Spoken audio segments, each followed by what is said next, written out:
Eu estou fazendo essa analogia, igreja, porque muitas pessoas têm tratado o Evangelho e a igreja de Jesus Cristo dessa maneira, como um produto.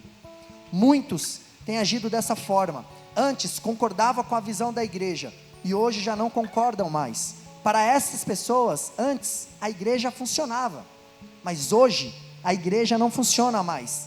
Se antes eu concordava com a visão da igreja, hoje eu não concordo mais, e pior, eu critico. E a crítica, irmão, eu quero que você leve isso para a sua vida. A crítica, ela é algo danoso. A crítica não é de Deus, a crítica é do diabo. Quando nós olhamos para a palavra de Deus, nós vemos que a crítica, ela gera esterilidade. Quando nós olhamos para a palavra de Deus, lá em 2 Samuel, eu não vou entrar aqui no texto, mas no capítulo 6, no verso 20 ao verso 23, nós vemos Davi,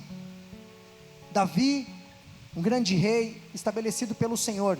Davi, ele volta, feliz e alegre, entrando pela cidade. Por quê? Porque ele traz de volta para Jerusalém a Arca da Aliança, que simbolizava a presença de Deus, e ele entra radiante, feliz, ao som de trombetas, ao som de tamborins. Ele começa a dançar e as pessoas veem, as pessoas que moravam na cidade veem ele dançando, e a palavra de Deus mostra isso. Ali empolgado, ele tira a roupa e fica todo feliz. A esposa dele, Mical, está olhando lá do topo de onde ele morava, e dentro do coração dela, ela despreza Davi. Ela simplesmente olha para ele e despreza. Ela critica a atitude de Davi, falando: ei, por que você entra na cidade dessa forma? Para que toda essa alegria? Para que tudo isso? E simplesmente Davi ali fala para ela: é óbvio, estou trazendo aqui a Arca da Aliança, a presença de Deus, ou seja, eu estou adorando ao Senhor, eu estou feliz, porque a presença de Deus está no nosso meio. E ali a palavra de Deus, ela diz que por ela ter tido essa atitude, Mical se tornou estéril, e até a sua morte, ela nunca teve filhos. Talvez você nunca tenha feito isso, irmão, mas toda vez que você se levantar ou pensar em fazer uma crítica à igreja, com muito temor, pense bem antes de fazer isso. Pense bem antes de criticar. Essa semana eu estava almoçando com um rapaz, a gente estava conversando, ele é cristão, ele serve na igreja dele, ele é um jovem, e ali ele sabe que eu sou pastor da igreja, ele trabalha comigo lá no escritório, e ali ele falou: Denis, quais os líderes, quais pastores que você se espelha e tudo mais? Eu falei: em primeiro lugar, obviamente, meu pastor e meu discipulador, que é da minha igreja, da qual eu congrego, da qual eu faço parte. Ele é meu pastor, ele é meu líder, ele é meu discipulador, alguém que me acompanha, que me conhece as minhas falhas, os meus erros. Depois de Jesus, é uma das pessoas que mais me conhece, é o meu pastor. Mas com certeza tem outros homens de Deus, ali eu citei Luciano Subirá, enfim, homens relevantes, citei o próprio Bill Johnson, e eu citei outro rapaz, outro pastor, e aí ele falou: não, esse daí não, esse daí só prega prosperidade, esse daí pega um evangelho fácil. E aí ele começou a falar muito mal daquele pastor. Eu falei para ele assim: você pode ter a sua opinião, amém, você pode não gostar dele, mas se Deus tem usado ele, tem levantado ele, vidas têm se entregue a ele, ele tem conduzido pessoas ao reino de Deus, quem sou eu para falar mal dele? Seja ele e Deus, quem sou eu para julgá-lo? Então muitas vezes, igreja, nós simplesmente entramos na presença do Senhor, entramos em um lugar de adoração, fazemos parte de uma família, e simplesmente porque alguma coisa não nos agrada, nós nos levantamos em crítica. Então a crítica é algo muito severa e que traz um prejuízo muito grande para as nossas vidas. Muitas vezes nós simplesmente pensamos: essa igreja exige demais. Uma vez um jovem falou para mim, Denão, é muito difícil ser crente. Eu falei: como assim é muito difícil ser crente? Eu já não posso fazer isso, porque é pecado, não posso fazer aquilo que é pecado. Você fala para mim que eu tenho que ter uma vida de devocional, eu preciso orar, eu preciso ler a palavra. Você fala que eu preciso, eu falo assim: não, mas eu não falo nada, é a palavra de Deus quem diz, não sou eu, não é o Denis que está dizendo, é a palavra. Então a palavra de Deus nos chama a ter uma vida de oração, de comunhão, de nós lermos a palavra, porque a palavra de Deus diz: conhecereis a verdade e a verdade vos libertará. Irmão, se tem um poder, se tem alguém que pode nos libertar, é a palavra de Deus. O homem não tem a capacidade de libertar outro homem.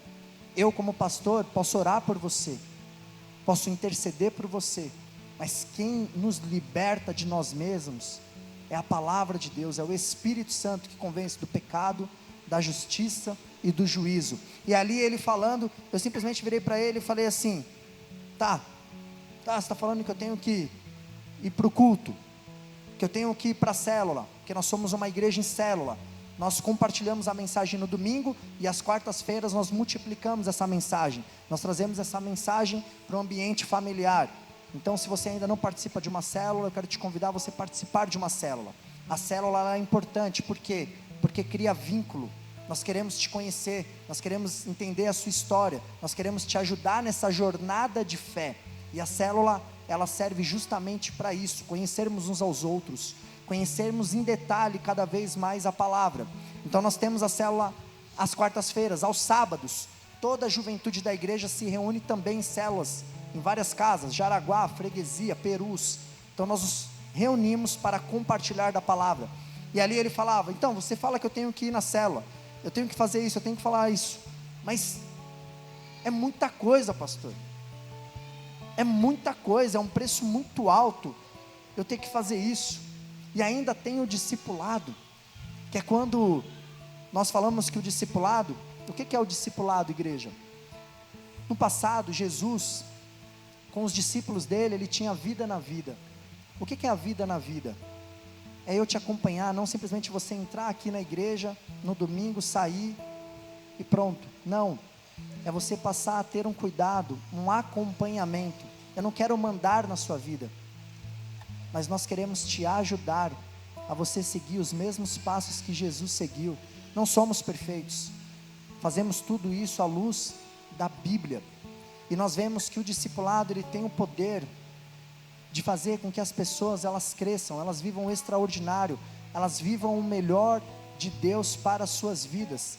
Nós temos aqui grandes exemplos. Esse aqui que está aqui, ó, do meu lado, é meu discípulo. O Vitor, que estava na bateria aqui, é meu discípulo.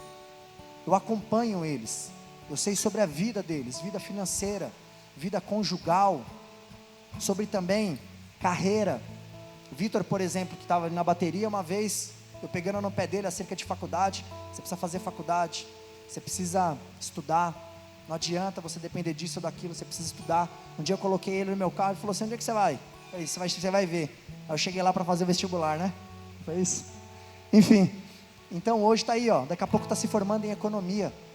Então isso, igreja, é amor. É amor. Eu ganho alguma coisa com isso? Eu sou remunerado por isso? Não, eu não sou remunerado por isso, mas é uma incumbência, é um chamado que Deus, Ele nos deu. A igreja de Jesus Cristo, ela foi chamada para isso, para impactarmos. Então simplesmente, muitos ouvem isso e falam: não, é muito caro isso, é muito caro ir além de um culto de celebração no domingo, é muito caro ir à igreja na terça-feira no Tadel, como você está falando aqui, pastor. É muito caro estar aí lá na célula de quarta-feira. Ah, pastor, é muito caro acordar cedo antes de eu ir trabalhar e tomar meu banho, e separar um tempo para orar, consagrar a minha vida, agradecer ao Senhor e pedir perdão pelos meus pecados e seguir uma rotina. É muito caro eu simplesmente ler a palavra de Deus. Então, aquele que julga que é muito caro, sabe o que ele faz? Ele troca de igreja como troca de produto. Não, deixa eu ir para outro ministério. Eu fiquei sabendo que aquela igreja lá não tem discipulado. Eu não preciso ser transparente, eu não preciso ter uma vida ali de comunhão com o Senhor. Lá fala muito sobre bênçãos, fala muito sobre conquistas, mas fala pouco sobre pecado. E quando fala, fala de forma superficial. Lá não fala sobre santidade, lá não fala sobre o propósito do casamento. Lá fala que tudo eu posso fazer. Lá fala que a graça é perfeita, e uma vez que Jesus morreu na cruz, está ótimo. Uma vez salvo, sempre salvo.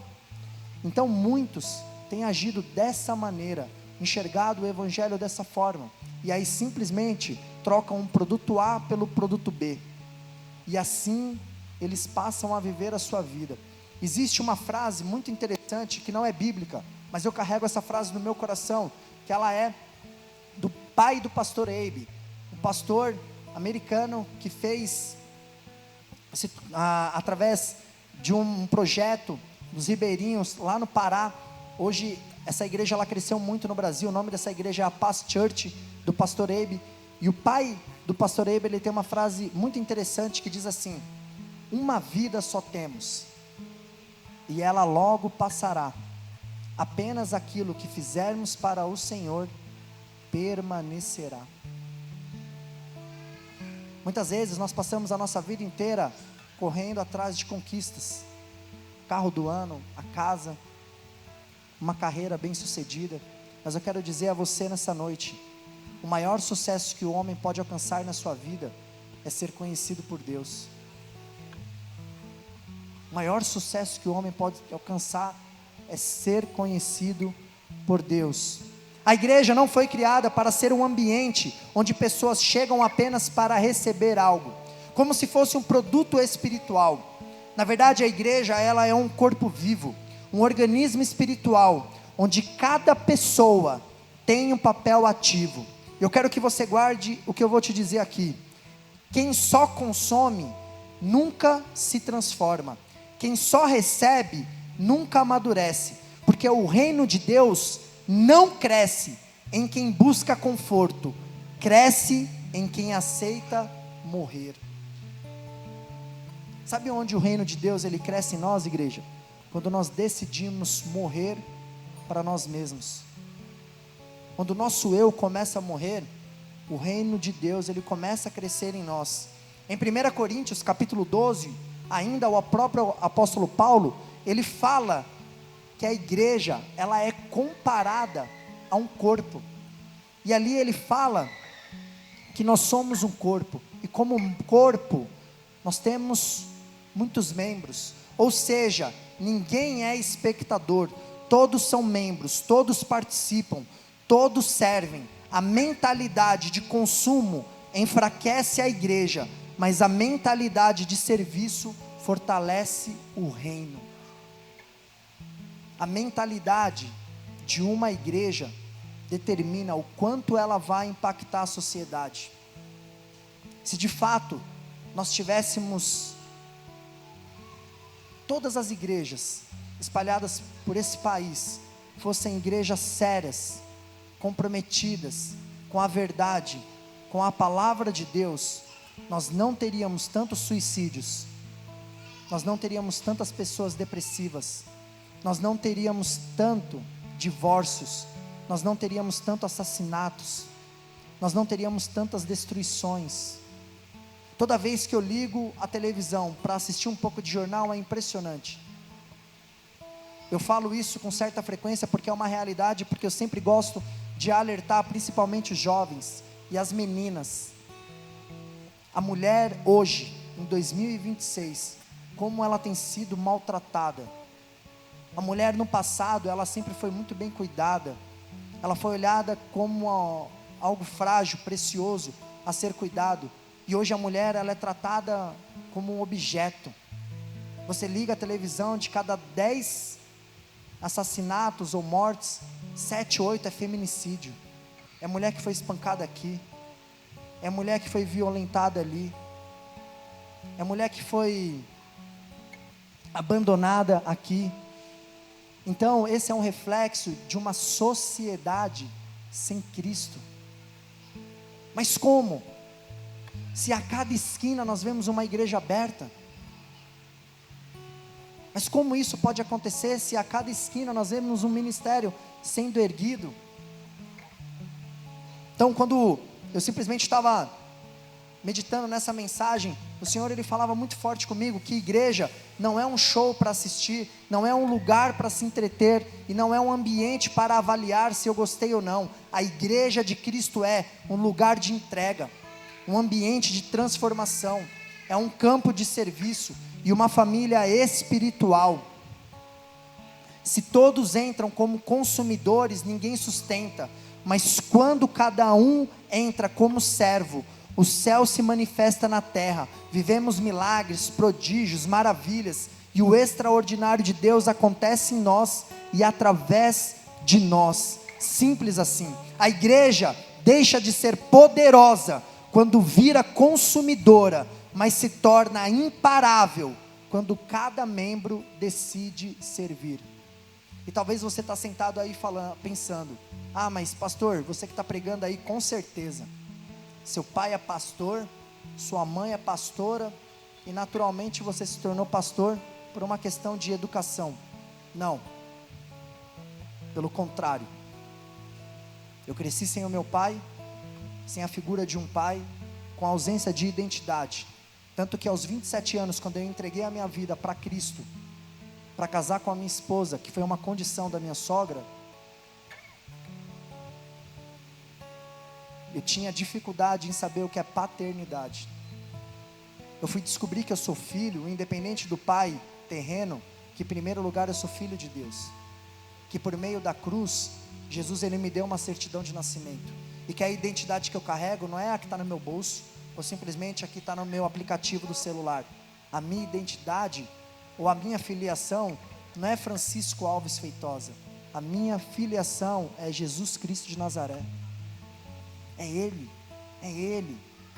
porque antes mesmo de eu nascer, o Senhor já havia escrito os meus dias. O Senhor ele já me conhecia bem antes. O Senhor ele usou apenas o meu pai terreno e a minha mãe para que eu viesse, mas poderia ser qualquer outro homem, mas Deus decidiu que fosse eles. E ali, quando eu entreguei a minha vida para Cristo, eu decidi uma coisa: tá bom, eu aceito esse seu Jesus aí, e eu decido saber quem Ele é. Quem é Jesus? Quem é a pessoa dele? O que Ele fez de tão importante? E a partir do momento que eu me envolvi com a palavra se tornou realidade na minha vida. A letra deixou de ser letra e se tornou uma verdade no meu coração. E aquilo que a palavra diz: conhecereis a verdade vos libertará. Ela me libertou. Ela me libertou de vícios, me libertou de pensamentos.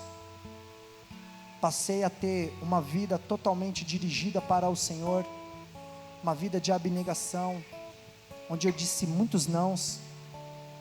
Mas eu quero dizer a você que foi a melhor coisa que eu fiz, igreja, porque às vezes nós achamos que nós, ao entregarmos a nossa vida para Cristo e passarmos a servir a Ele, nós estaremos perdendo alguma coisa. Eu quero dizer a você que tudo que está neste mundo é perda comparado a Cristo. Tudo. Engraçado que os amigos que eu tinha quando eu conhecia a minha esposa, na época quando nós namorávamos, porque ela estava desviada, e eles tinham os namoros, e eles namoravam naquela época, nenhum deles hoje está casado. Todos tiveram muitos relacionamentos e hoje, com quase 40 anos, são infelizes. Postam, tem uma vida de rede social que você fala: esse cara é feliz, esse cara é alegre, esse cara tem tudo que um homem gostaria de ter. Mas quando ele posta alguma coisa, eu sei que não é a realidade, porque eu conheço. E muitas vezes, alguns deles vêm me procurar. Então, igreja, às vezes nós achamos que quando nós entregamos a nossa vida para Cristo e passamos a servi-lo, nós estamos perdendo. Não. É quando se perde, é que se ganha. Hoje eu encontrei propósito, eu encontrei realização. Eu sei que a minha vida não é simplesmente trabalhar, comprar um carro, comprar uma casa, ter saldo. Não, a minha vida vai muito mais além, porque a nossa vida ela é muito curta. Se nós vivermos 80, 90, 100 anos é muito. A pergunta que eu te faço nessa noite é: o que você está construindo? A eternidade comparado a 70, 80, 90 anos não é nada. É uma fração do tempo. A eternidade comparado a 70, 80 anos. Jesus não chamou consumidores, chamou discípulos. Jesus nunca disse: venha e consuma. Se alguma versão da sua Bíblia existe, venha e consuma, eu gostaria que você me ensinasse, mas não tem. Você pode buscar todas as versões, NTLH, Almeida, a Mensagem, NVI, NVT, Viva. Ele disse: siga-me, Precisamos entender que seguir Jesus tem um preço, como eu li lá no início, Lucas 9:23, negue-se a si mesmo, tome a sua cruz cada dia. Não existe evangelho sem entrega. Quem não se entrega, se engana. E esse é o maior perigo de uma fé consumista, igreja. O engano. Existe um evangelho sendo pregado lá fora, que é o evangelho sem cruz, sem arrependimento e sem mudança. Mas esse não é o evangelho de Jesus. Ainda no evangelho, mas agora segundo Mateus, no capítulo 7, no verso 21, olha o que a palavra de Deus diz: nem todos os que falam como gente religiosa são realmente assim. Tais pessoas podem referir-se a mim como Senhor, porém, apesar disso, não entrarão no céu. Sabe qual deve ser a maior frustração de um ser humano, ou de um cristão, ou que se denomina cristão? Naquele grande dia, nós nos depararmos com o Mestre, com Jesus, e nós prestes a entrar, e Ele simplesmente barrar, e falar: não, você não entrará. Mas como assim? Eu te chamava de Senhor. Como assim, Jesus? Eu levantava as minhas mãos no culto. Como assim, Jesus? Eu cantava. Como assim, Jesus? Eu ouvia a tua palavra. Como assim, Jesus? Eu te aplaudia. Como assim, Jesus? Eu te visitava. Como assim, Jesus? Jesus, igreja, Ele não quer o nosso aplauso. Deus, Ele não quer a nossa opinião. Deus, Ele não quer uma visita. Deus quer a nossa vida. O Senhor, Ele quer o nosso coração. O Senhor, Ele quer tirar do meio da sua igreja essa mentalidade de consumidor, que busca conforto, facilidade e bênçãos. E o Senhor quer colocar em nós uma cultura de filho. Sabe o filho que sabe o pai que tem? O filho que faz tudo para agradar o seu pai, que mesmo quando erra, vai lá e se arrepende e pede perdão.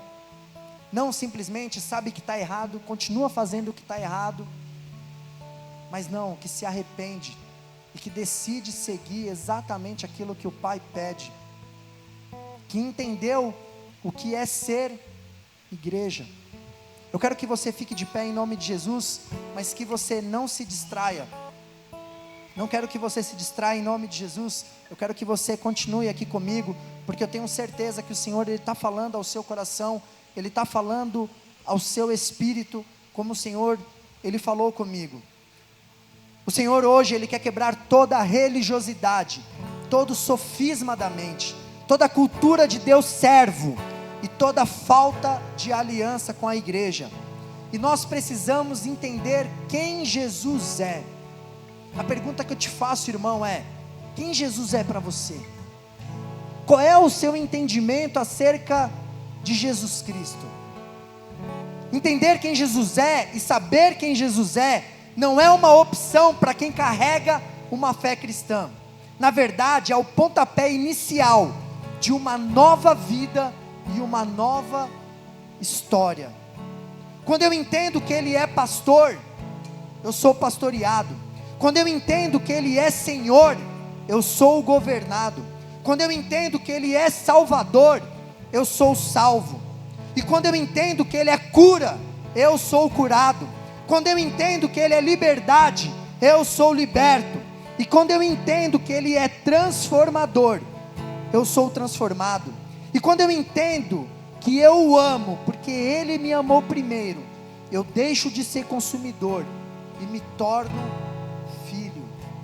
Filipenses no capítulo 9, capítulo 2, do verso 9 ao verso 11 diz assim: por isso Deus o exaltou à mais alta posição, e lhe deu o nome que está acima de todo nome, para que ao nome de Jesus se dobre todo joelho, no céu e na terra, e debaixo da terra, e toda língua confesse que Jesus Cristo é o Senhor, para a glória de Deus Pai, eu quero que você no seu lugar feche seus olhos. No seu lugar, feche seus olhos. Você pode levantar as suas mãos e ainda assim não ter se rendido ao Senhor. Você pode estar no culto e ainda assim nunca ter decidido seguir a Cristo. Hoje Deus está separando plateia de discípulos. Hoje, igreja, não é sobre o que você vai receber. Hoje é sobre o que você vai entregar. Porque Jesus nunca morreu por uma plateia. Ei, Ele morreu por discípulos. E existe um chamado da parte de Deus para nós.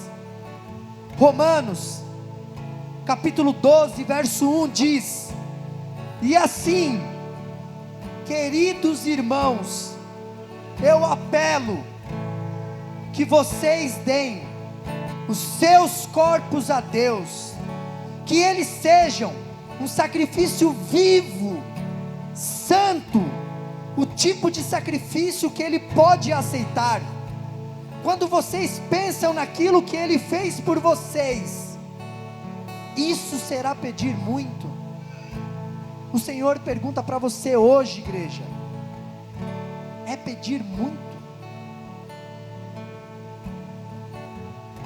Sabe, igreja, naquele grande dia, no final, não será sobre quem assistiu a um culto, ou sobre quem consumiu, não será sobre quem participou de uma reunião de crente, será sobre quem teve coragem de morrer para viver. Nós vamos adorar ao Senhor, e essa é uma oportunidade que tanto eu como você tem. Nós vamos orar. Eu quero te convidar a você sair do seu lugar, e vai ser só você e Ele. Você vai falar a Ele: Senhor, eu sei que o Senhor sabe como eu tenho agido, como eu tenho conduzido, como eu tenho encarado e como eu tenho levado o meu cristianismo. O Senhor sabe. Mas mesmo que o Senhor saiba, eu quero dizer hoje: Senhor, eu me arrependo da maneira como eu tenho conduzido a minha vida diante de Ti. Senhor, eu me arrependo por não ter dado tanto valor ao sacrifício que o Senhor fez há mais de 2000 anos.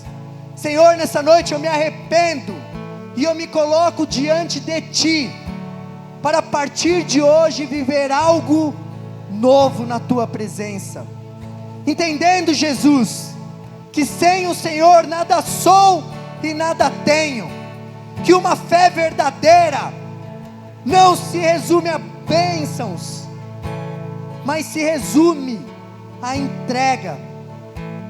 Eu não quero mais consumir